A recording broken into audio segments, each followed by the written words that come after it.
Day 331 meditation on monasticism and priesthood. When you are married, whether you like it or not, you are prisoner to a certain number of social constraints.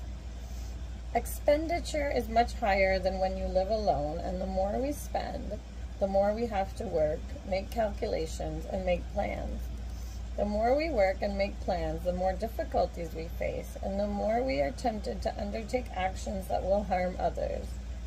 There are tremendous advantages when we move from family life to the life of a renunciant, like, for example, the life of Christian nuns and monks who pray, read, and meditate 5 or 6 times a day, and who have hardly any worldly activities or goals.